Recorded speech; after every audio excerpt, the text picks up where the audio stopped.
I think the invasion of Ukraine showed people that arms manufacturing is a lot more necessary than Yeah. everyone thought. Everyone had kind of forgotten about how necessary it is and to have decent stockpiles of stuff.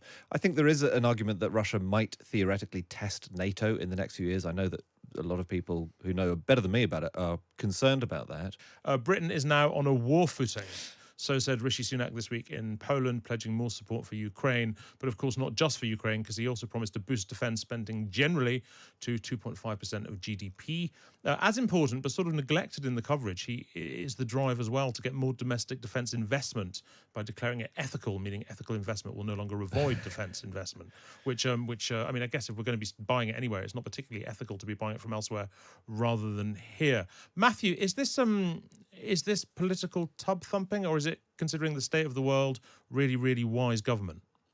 Well, anything that politicians announce is always political tub thumping. So the question isn't, is it that? The question is it also a serious Right.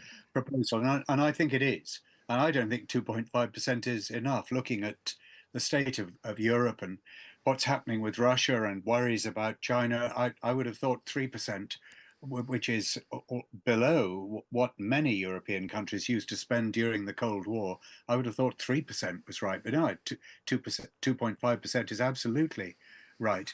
The issue of arms manufacturing and arms purchases is so difficult. I have a sort of gut feeling that it's wrong to be manufacturing stuff that will kill people, sending it abroad.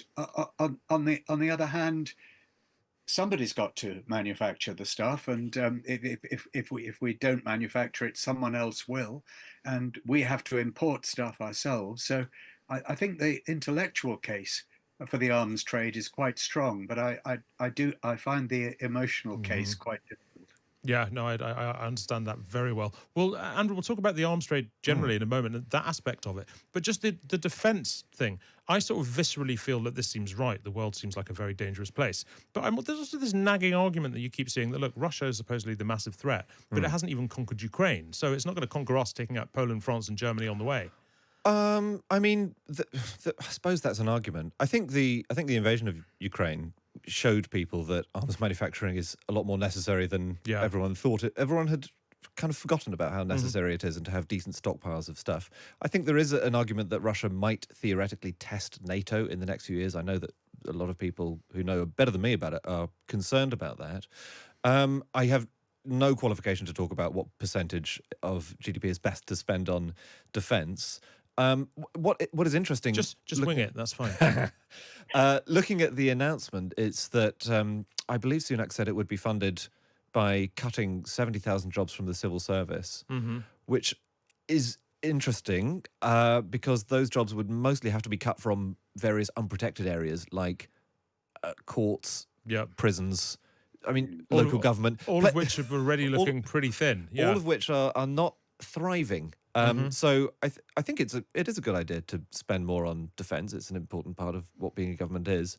But at the moment, our defence spending includes things, I believe, like army pensions, which are not best placed to terrify the enemy. You know, the army is down to 72,500 soldiers, which is really very small. So it's a decent sounding pledge. Equally, will Sunak be in office to carry this out? Well, that's a bit end of termy, isn't it? That's an interesting point in itself. Matthew, how does this play politically? Because I mean, the Conservatives do tend to poll higher on defence, and whatever Keir Starmer says, and in fact his language isn't very different from Rishi Sunak's. Nonetheless, when people focus on defence, you know, often their politics do kind of shift rightwards. And a lot of people have been saying that Rishi Sunak had a very good week this week, considering all the other weeks in context. What do you think about that politically, Matt? I think that it used to be the case that people thought Labour was a bit flaky on defence, and, you know, did they support independent nuclear deterrent, CND, all that kind of stuff.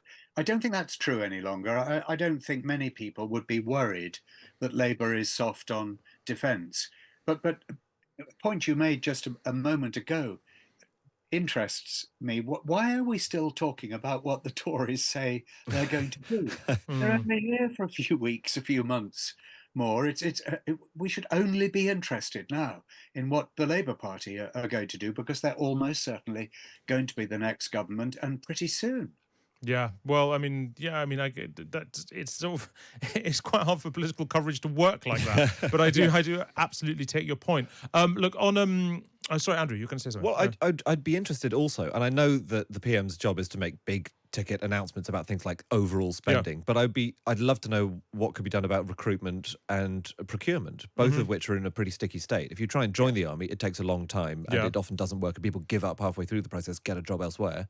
And procurement, as I'm sure you've covered lots on this show, it's been a farce for decades. Yeah, it's disastrous. You know, I mean, the household cavalry lot, whose horses were last seen on the loose at Whitehall, you know, they rely on the Ajax armoured personnel carrier, which has been a pure disaster from start to finish. So I would love to know details about that. I mean, defence procurement is always a disaster. I remember covering when we built the aircraft carriers and didn't build any aircraft for them. You know, I mean, these sort of things. That wasn't a proud moment. Go on and on. Anyway, look, more with Matt and Andrew in just a moment. Lots of people have been getting in touch, joining in. We were just talking about defence spending. Sarah says, considering Johnson announced 2.5%, that's 2.5% of GDP for defence in 2022, how is Sunak making a big announcement? I suppose because we didn't do it, Sarah. I suppose is the obvious answer there.